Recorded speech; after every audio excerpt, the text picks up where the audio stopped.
El daño, concepto. Para perfilar el concepto de daño hay que enfocarlo desde dos perspectivas de distinta extensión. Lato sensu, hay daño en la lesión de cualquier derecho subjetivo. Y estricto sensu, la lesión debe recaer sobre ciertos y determinados derechos subjetivos, patrimoniales o extrapatrimoniales, cuyo menoscabo genera en determinadas circunstancias una sanción patrimonial. Es en materia de responsabilidad civil que este último significado adquiere máxima relevancia. Del mismo modo, aunque es apreciable desde distintas aristas, con objeto del estudio del derecho civil, daño es la lesión, menoscabo, mengua, agravio de un derecho subjetivo que genera responsabilidad. En la esfera contractual, el daño se configura con anterioridad al resarcimiento del mismo, además de que es consecuente el incumplimiento, o sea, la obligación contractual o legal, puede provenir de un delito o cuasi delito, o de un hecho cuya responsabilidad es impuesta por la ley y por determinada persona responsable. El daño también puede venir de la administración pública. Esbozado el concepto, es momento de pasar a la definición. Guillermo Cabanelas de Torres, en el Diccionario Jurídico Elemental, define el daño en sentido amplio como una suerte de mal material o moral, más particularmente el detrimento, perjuicio o menoscabo que por acción de otro se recibe en la persona o en los bienes. El daño puede provenir de dolo, de culpa o de un caso fortuito según el grado de malicia, negligencia o casualidad entre el autor y el efecto. En principio, el daño es doloso. Por su parte, Manuel Osorio, en el Diccionario de Ciencias Jurídicas, Políticas y Sociales, arguye que si el daño es causado por el dueño de los bienes, el hecho tiene escasa o ninguna relevancia jurídica. La adquiere cuando el daño es producido por la acción o omisión de una persona sobre los bienes de otra. El causante del daño incurre en responsabilidad, que puede ser civil, si se ha ocasionado por mero accidente, sin culpa, punible, sin dolo, o penal, si ha mediado la imprudencia o la negligencia, la culpa, o si ha estado en la intención del agente producirlo. La responsabilidad civil por los daños puede surgir aún cuando el responsable no haya tenido ninguna intervención directa ni indirecta, como sucede en los casos de responsabilidad objetiva y en aquellos otros en que se responde por los hechos de terceras personas o de animales. Finalmente, Eloy Maduro Luyano esgrime que de una manera general, por daños y perjuicios se entiende toda disminución o pérdida que experimente una persona en su patrimonio o acervo material o en su acervo moral. Antiguamente la doctrina diferenciaba entre el concepto de daño y de perjuicio. Para unos el daño era una disminución o pérdida experimentada en una cosa material integrante del patrimonio de la víctima, y perjuicios toda ganancia o beneficio dejado de obtener. Tal distinción fue pronto abandonada por artificiosa y sustituida por otra que señalaba que los perjuicios como una consecuencia indirecta del hecho dañoso, mientras que el daño era una consecuencia directa. En la doctrina moderna se ha abandonado toda discusión y toda distinción entre daño y perjuicio, y tal es el criterio de nuestro código, al no establecer diferenciación alguna al respecto y estudiar solo la noción de daño. Clases de daño. La doctrina distingue distintas clasificaciones de daños y perjuicios, partiendo desde diversos puntos de vista, a saber, según el origen del daño, puede ser daños y perjuicios contractuales, que son los daños y perjuicios causados al acreedor por incumplimiento del deudor de una obligación derivada del contrato. Por ejemplo, el arrendatario que no paga los cánones de arrendamiento, lo que causa un daño al arrendador, y los daños y perjuicios extracontractuales, que son los daños y perjuicios derivados del incumplimiento de una obligación que no proviene de un contrato, sino del deber general de no causar injustamente daños a otros. Dentro de las obligaciones extracontractuales tenemos las provenientes del acto ilícito o del abuso de derechos, según la naturaleza del interés afectado. Puede ser daño material o patrimonial.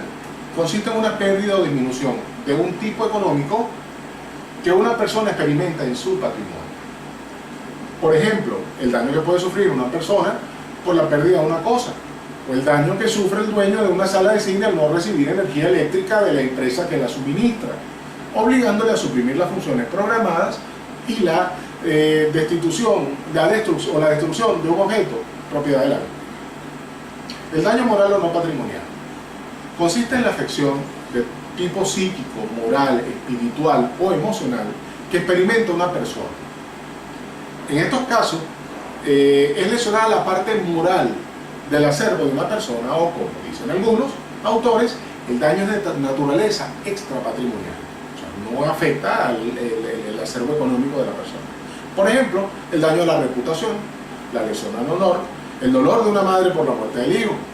En el daño moral, la doctrina suele distinguir los daños extrapatrimoniales independientes de todo daño corporal o material, tales como las lesiones al honor, a la vida privada, al derecho a la propia imagen, al derecho al nombre de una persona, a la lesión a los derechos del cónyuge y en general a todas las lesiones a los derechos de la personalidad, a los derechos individuales y a los derechos familiares. Y por otra parte, los daños consecuencia de un daño corporal, o sea, un daño en la persona física o el físico de la persona, o material, tales como los daños extrapatrimoniales que son consecuencia de una lesión al cuerpo de la persona. Las lesiones causadas a una persona física suelen, además de un daño material, son gastos médicos, la hospitalaria, la pérdida de ingresos durante el tiempo que dura la persona inhabilitada, un sufrimiento de la persona por el dolor sufrido por el daño a su cuerpo, por las consecuencias que en el futuro puede producir tales lesiones, como puede ser la pérdida de la visión, la imposibilidad de caminar, la imposibilidad o dificultad para disfrutar plenamente de la vida. Este daño es conocido en la doctrina como el pretium doloris, o precio del dolor. El artículo 1996, el artículo 1196 del Código Civil estipula: la obligación de reparación se extiende a todo daño material o moral causado por el acto ilícito. El juez puede especialmente acordar una indemnización a la víctima en caso de lesión corporal, de atentado a su honor, a su reputación o a los de su familia, a su libertad personal, como también en el caso de violación de su domicilio o de un secreto concerniente a la parte lesionada. El juez igualmente puede conceder una indemnización a los parientes, afines o cónyuges como reparación del dolor sufrido en causa de muerte de la víctima. Es decir, que en cierta forma la reparación del daño pudiera considerarse parte del acervo hereditario. Esta es una tercera categoría del daño extrapatrimonial, porque ya no es del precio del dolor sufrido por la víctima, sino el dolor sufrido por las personas que con vínculos afectivos con la persona fallecida. Es lo que la doctrina francesa denomina el daño por rebote, porque es consecuencia del daño sufrido por otra persona. La muerte del hijo es la causa del dolor del padre o de la madre, y por eso se utiliza en la doctrina francesa este término tan expresivo, daño por rebote. El derecho a reclamar el daño afectivo nace en cabeza propia de la persona cuyo pariente ha fallecido. El pretium doloris se distingue así del pretium affectionis, que hayan sufrido la propia víctima del daño corporal. Daño a la integridad física. Es frecuente que un mismo hecho cause daños patrimoniales y daños extrapatrimoniales, especialmente en los casos de daño corporal a una persona. Como hemos visto, el daño extrapatrimonial consiste, en este caso, en pretium doloris, el dolor sufrido por la persona y las consecuencias extrapatrimoniales de ese daño que no le permiten a la víctima disfrutar plenamente de los goces de la vida. Al mismo tiempo se producen daños patrimoniales, gastos en lo que tiene que incurrir la persona para recuperar la salud, la falta de ingresos por incapacidad temporal o permanente que sufra como consecuencia del accidente corporal. Según que el daño sea consecuencia inmediata o mediata de incumplimiento culposo. Daños y perjuicios directos es aquel que viene a ser consecuencia inmediata y directa del incumplimiento culposo de una obligación. Por ejemplo, en el caso propuesto del dueño de la sala de cine, que tiene que suspender las funciones programadas porque la compañía de luz, por un hecho culposo imputable a ella, dejó de suministrarle energía, y el daño sufrido por el dueño del cine, que consiste en las ganancias de que se vio privado por suspender las funciones. es una consecuencia directa del incumplimiento culposo de la compañía. Daños y perjuicios indirectos. Es el daño que es consecuencia inmediata o lejana del incumplimiento de una obligación. Por ejemplo, si en el caso del dueño del cine anteriormente mencionado, este decide trasladarse a la compañía a reclamar lo sucedido y en el trayecto es atropellado por un vehículo, los daños sufridos por el dueño del cine a causa del arrollamiento son indirectos respecto de la compañía de luz, pues es un hecho fortuito e imprevisible que hubiera podido ocurrir por el solo hecho de transitar por la calle. Los daños indirectos no son indemnizables en Venezuela. Su reparación es improcedente según el artículo 1275 del Código Civil, que ordena reparar solo los daños y perjuicios que sean consecuencia directa e inmediata de la falta de cumplimiento de obligación. Dicho artículo expresa textualmente. 3. Artículo 1275. Aunque la falta de cumplimiento de la obligación resulte de dolo del deudor, los daños y perjuicios relativos a la pérdida sufrida por el acreedor y a la utilidad de que se le haya privado no deben extenderse sino a los que son consecuencia inmediata y directa de la falta de cumplimiento de obligación. Según que el daño se derive del incumplimiento definitivo o temporal de una obligación. Daños y perjuicios compensatorios. Son los daños y perjuicios sufridos por el acreedor de una obligación que ha sido incumplida total o parcialmente, pero de modo definitivo por el deudor. Estas están contemplados en el artículo 1271 del Código Civil. El deudor será condenado al pago de los daños y perjuicios tanto por inejecución de la obligación como por retardo en la ejecución, si no prueba que la inejecución o el retardo provienen de una causa extraña que no le sea imputable, aunque de su parte no haya habido mala fe. La indemnización de los daños y perjuicios causados por el incumplimiento culposo definitivo o permanente del deudor viene a compensar al acreedor de la no ejecución en especie de la obligación y por ello reciben el nombre de daños y perjuicios compensatorios. Daños y perjuicios moratorios. Son los daños y perjuicios causados por el retardo culposo en la ejecución de la obligación. El incumplimiento o la ejecución tardía de la obligación por culpa del deudor es la nota que los caracteriza.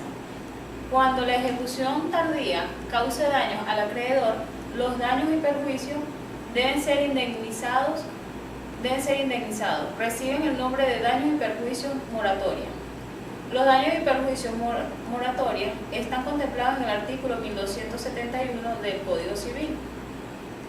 El deudor será condenado al pago de los daños y perjuicios tanto por inejecución de obligación como por retardo en la ejecución.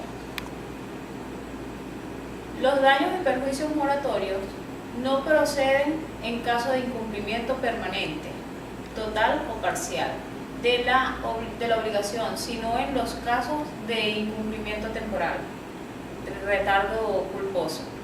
Cuando el acreedor incurre en incumplimiento permanente, los daños y perjuicios causados son los compensatorios y su indemnización está destinada a resarcir al acreedor del incumplimiento. En cambio, la indemnización de los daños y perjuicios moratorios está destinada a resarcir al acreedor del retardo culposo en el cumplimiento. Existe un caso en el que el legislador presupone mediante una presunción absoluta la existencia de los daños y perjuicios moratorios y además estipula su cuantía. Ocurre en las obligaciones que tienen por objeto sumas de dinero cuando las partes no hubiesen establecido convenio alguno para regular los daños y perjuicios causados por el retardo en el pago. En tal situación, el legislador dispone que los daños y perjuicios por retardo en el cumplimiento consisten siempre en el pago de interés legal, o sea, el 3% anual de la suma debida. Así lo dispone el artículo 1277 del Código Civil. A falta de convenio en las obligaciones que tiene por objeto una cantidad de dinero, los daños y perjuicios resultantes del retardo en el incumplimiento consisten siempre en el pago de interés legal, salvo disposiciones especiales. Se deben estos daños desde el día de la mora sin que el acreedor esté obligado a comprobar ninguna pérdida. Obsérvese que cuando las partes no han fijado convenio alguno, el legislador presume en forma irrefragable y absoluta la existencia de los daños y perjuicios moratorios, liberando al acreedor de demostrar ninguna pérdida. Además, el legislador fija en dicha situación la cuantía de los daños, al señalar que consiste en el pago del interés legal, el 3% anual, según el artículo 1746 del Código Civil. Sin embargo, el retardo culposo en el cumplimiento de las obligaciones de pagar una suma de dinero puede producir otros daños, especialmente como consecuencia de la inflación. Según que los daños y perjuicios consisten en una disminución o en un no aumento del patrimonio de la víctima. Daño emergente consiste en la pérdida experimentada por el acreedor en su patrimonio, derivada inmediatamente del incumplimiento culposo del deudor. Por ejemplo, una persona A contrata con una empresa aérea el transporte de un determinado lote de mercancías. La empresa por su culpa extravía las mercancías. El valor de las mercancías es un daño emergente sufrido por el acreedor A. Cuando quieras. Lucro cesante consiste en el no aumento del patrimonio del acreedor por habérsele privado de un incremento que normalmente hubiese ingresado en su patrimonio, de no haber incurrido en incumplimiento. Por ejemplo, como consecuencia de un accidente, un carpintero se lesiona una mano, lo que le impide ejercer su profesión durante un tiempo y en consecuencia deja de percibir ingresos mientras dura su curación. Estos ingresos no obtenidos constituyen un lucro cesante. Requisito del daño. Todo daño, sea cual sea su clase, debe reunir unas determinadas condiciones para que pueda ser indemnizado. Primero, certeza del daño. Esta primera condición del daño es muy compleja porque involucra una serie de características, en las cuales destaca, primero, que el daño debe existir, es decir, que la víctima debe haber experimentado y su existencia no puede ser hipotética. El acreedor debe demostrar que su patrimonio ha sufrido un menoscabo, ejemplo, que una cosa se haya destruido o se haya deteriorado o que haya sufrido una pérdida como consecuencia directa del agente del daño o de su contratante, por ejemplo, el actor al que se le impide la entrada al escenario y deja de percibir el precio de su trabajo, lo llamaría lucro cesante. La persona quien se ha injuriado, es decir, al que se le ha realizado un daño moral o quien ha perdido la vista como consecuencia de un accidente, o el padre o la madre o la persona fallecida en un accidente por culpa del agente del daño. Por ejemplo, como consecuencia de una colisión entre dos vehículos, uno de ellos tiene un daño visible en la carrocería, pero posteriormente se determina que hay un daño oculto en el chasis del motor. Esto incluye la certeza del daño, porque ha sido un daño que ya existía desde el momento mismo en que se produjo la colisión. Al daño cierto se opone el daño eventual, o sea, aquel que puede o no producirse y mientras no se haya producido no es resarcible. El daño hipotético es aquel que podría producirse como consecuencia del daño actual. Es posible que como consecuencia de la lesión sufrida por la persona, éste pueda posteriormente quedar paralizada, lo que evidentemente produciría otro daño, pero también es posible, como consecuencia del accidente, la persona no sufra una paralización de ningún miembro y que una vez curada de la lesión, que es el daño cierto y actual, ésta continúe gozando en un futuro de todos sus movimientos, y es simplemente una hipótesis, un daño que puede producirse o no, por consiguiente no es reparable. Distinto es el caso del daño futuro, el cual es una consecuencia directa y necesaria del daño actual. ¿Qué es un daño futuro? Es la circunstancia que el daño debe hacerlo experimentando la víctima para el momento de la reclamación. No incluye que pueda reclamarse la reparación del daño futuro, lo que sea una consecuencia directa e ineludible del daño actual. Estos daños futuros sí son indemnizables y puede calcularse su reparación.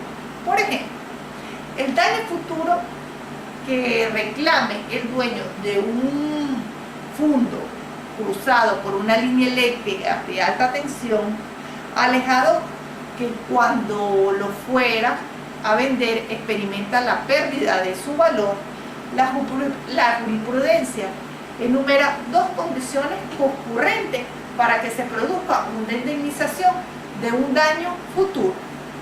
La pérdida de la oportunidad. El tipo de daño conocido como pérdida de la oportunidad es otro daño futuro indemnizable.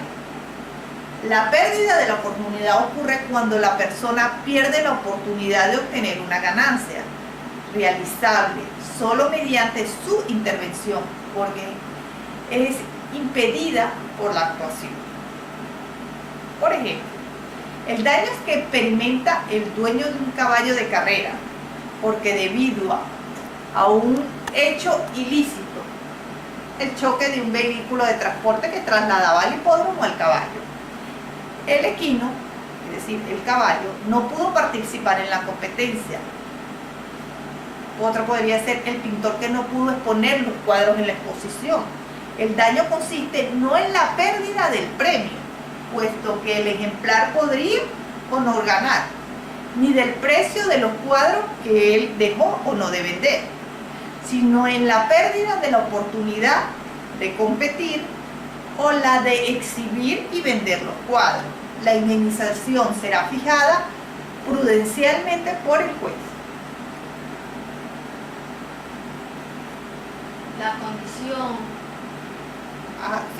La condición de certeza del daño incluye aquellos daños cuya realización depende de un acontecimiento futuro e incierto. La condición de la certeza del daño excluye aquellos daños que se realizan dependiendo de un acontecimiento futuro incierto, tal como ocurre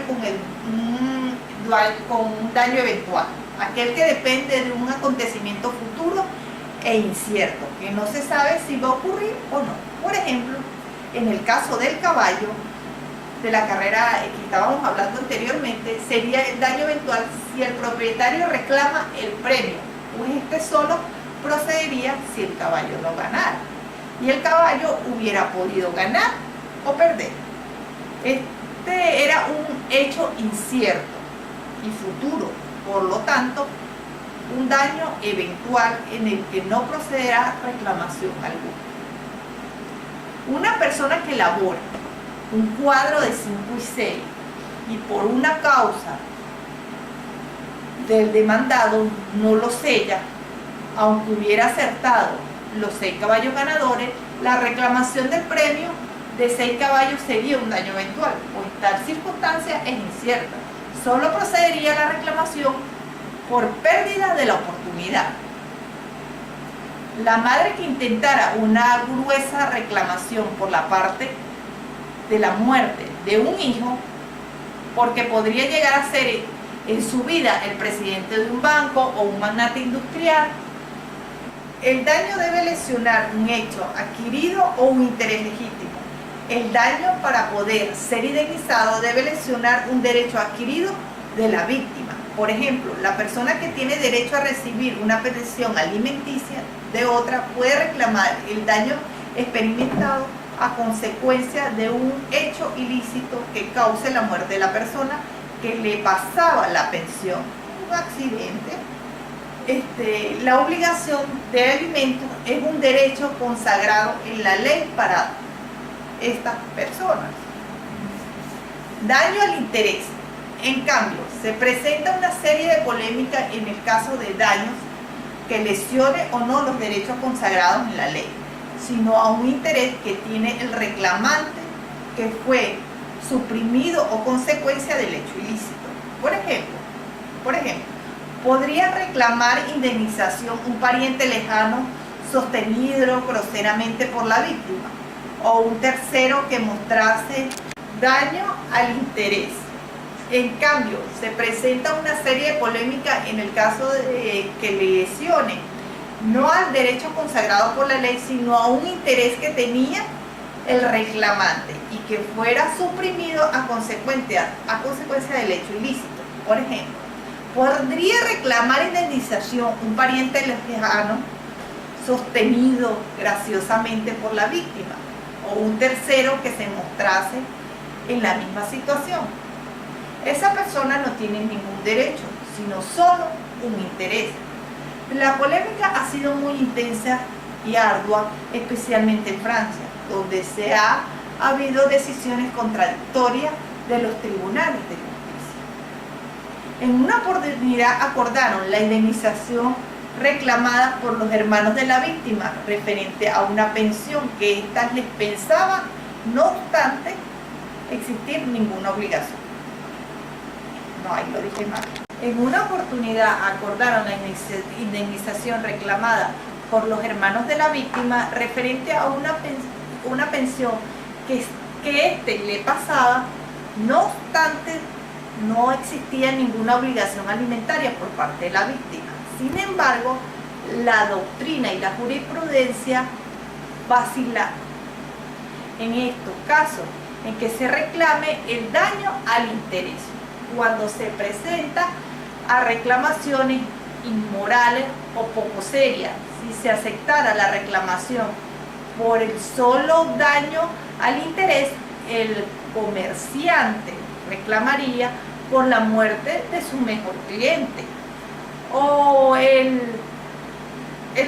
pordiosero, el indigente, por quien le daba la mejor ayuda, o la novia por la dejó su futuro cónyuge, o el sirviente doméstico por la muerte de su patrón. En la tendencia moderna se puede admitir la reclamación cuando el daño lesionado a un interés jurídicamente protegido, lo que implica el análisis de cada una de las situaciones concretas que se presenten, teniendo en consideración todas las circunstancias concomitantes. Caso de la concubina.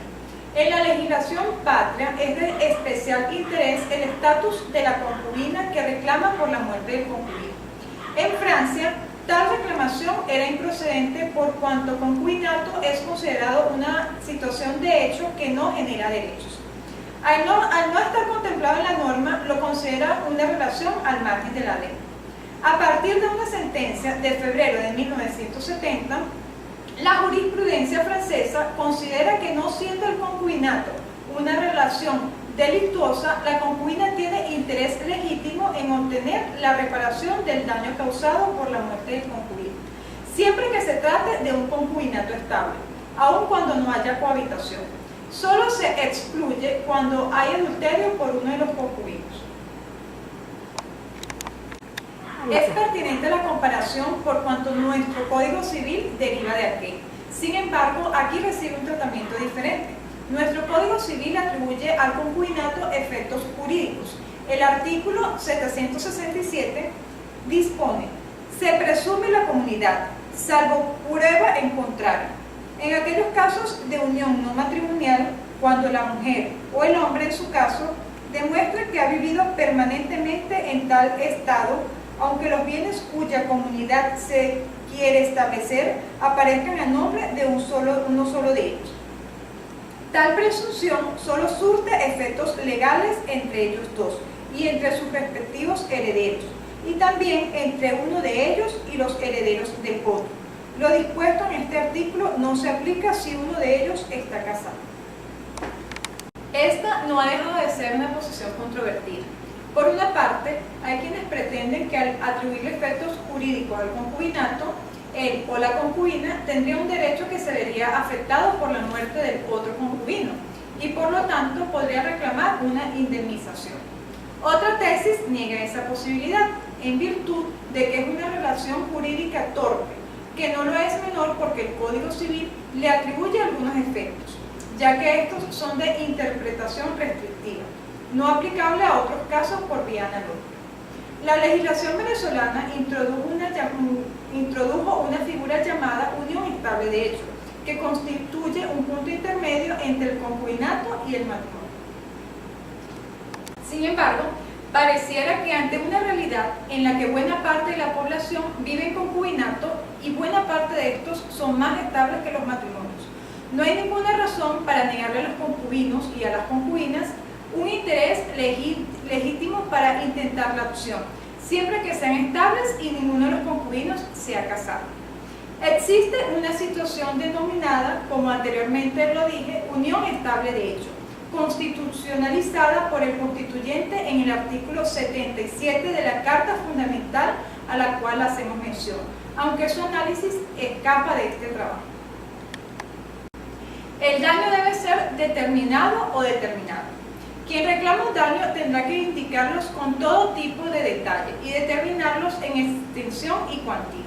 En caso de no ser posible hacerlo en un primer momento, pueden fijarse en su extensión para que sea determinada su cuantía por expertos.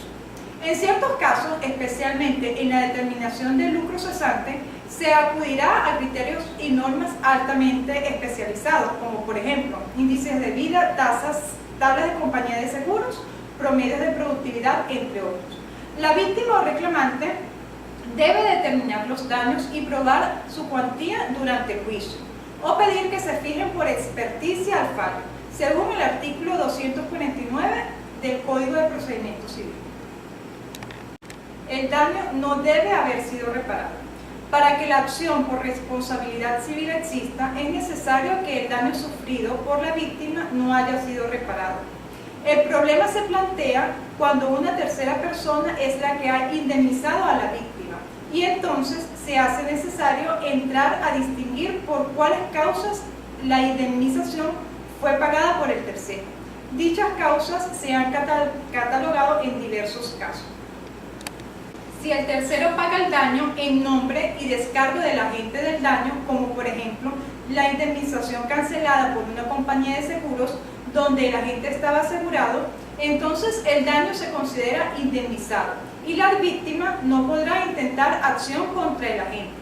La compañía de seguros, al pagar a la víctima, se subroga en sus derechos y puede exigir al deudor el pago del daño.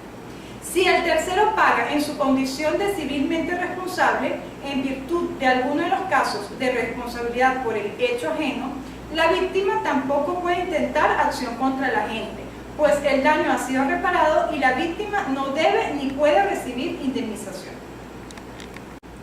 Si el tercero no tenía ninguna obligación de indemnizar, sino que asumió la carga del daño por benevolencia, cortesía, caridad u otra similar, la doctrina y jurisprudencia admiten que la víctima puede intentar la acción contra el agente del daño, aun cuando hubiese recibido ese pago por parte de la persona altruista, que sería más bien una donación por motivo del accidente. Cuando la víctima ha recibido el monto de seguro de vida, por ejemplo, la viuda beneficiaria del seguro por la muerte del marido, se considera que el daño ha sido reparado, pues en este caso el seguro no tiene carácter indemnizatorio. Es un pago efectuado por el solo hecho de haber fallecido la persona asegurada, quien pagó una prima como contraprestación. Lo mismo sucede con las pensiones del seguro social o de un seguro privado o las indemnizaciones recibidas por la muerte del trabajador, ya que tales pagos no son indemnizatorios y se deben independientemente de la causa de la muerte. Titularidad de la acción. El daño debe ser personal a quien lo reclama. En principio, solo el daño puede reclamarlo la propia víctima y nadie puede reclamar el daño moral sufrido por otro. Sin embargo, se admite que como dentro del patrimonio de una persona forman parte las acciones que pueda tener por reparación de un daño, dichas acciones, una vez intentadas, pueden pasar a sus herederos o pueden ser cedidas por la víctima mediante un acto jurídico válido. Cuando se trate de daños personalísimos a la víctima, como el que consiste en una disminución de la capacidad de trabajo o en un daño moral, la tendencia es a no permitir que pase a los herederos, a menos que la acción hubiese sido intentada ante los tribunales en vida de la víctima.